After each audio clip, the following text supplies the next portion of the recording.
Hey crafters, it's Julie Creek with Creek Bank Creations.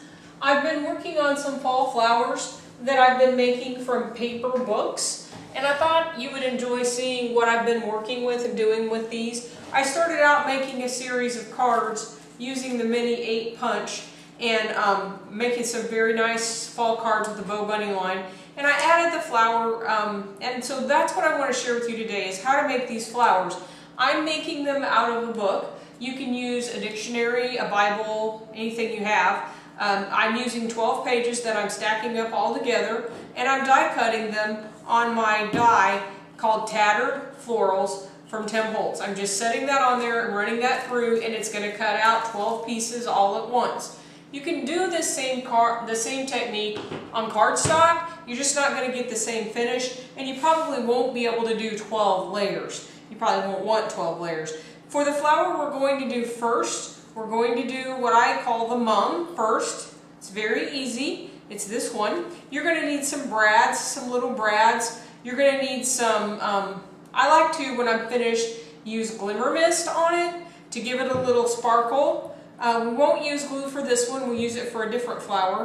I'm accenting my paper with Distress ink from Tim Holtz, and that's what I'm using to color the flowers. We can color the flowers in a lot of different ways, but I've been using this because of the nice fall color I can get out of it. I have Rusty Hinge, Wild Honey, and Ripe Persimmon. I can use one color or I can mix the color. I'm going to put the color on the flower pieces that I've die cut with the ink blending tool. The ink blending tool is a tool that is a wood handle, and it has a Velcro head with a foam pad, and I keep a foam pad for every color of ink that I own. I just attach it to the bottom of the ink pad. Then I pounce the tool into the ink and transfer the ink over to the paper. So the more ink I put on my flower piece, the darker it's going to get.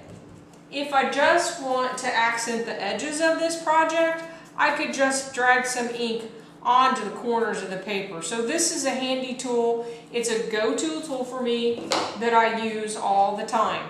I've already die cut my paper, I have already colored my paper, and I have stacked all my pieces up. So after I've die cut it and colored it, I've gone through each of these, and I've just simply folded the petal in half like this. Just pinch it in your fingers.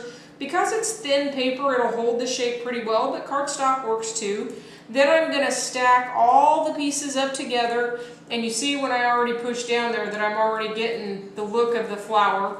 I like to take my paper piercer, push into the center, push it all the way through, and then put a brad in the middle of the flower for closure. That's how simple this flower is to make.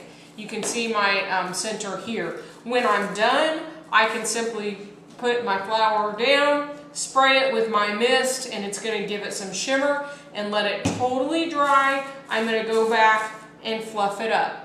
Now I've used a brad on the center. You can use anything you want. You could use a button.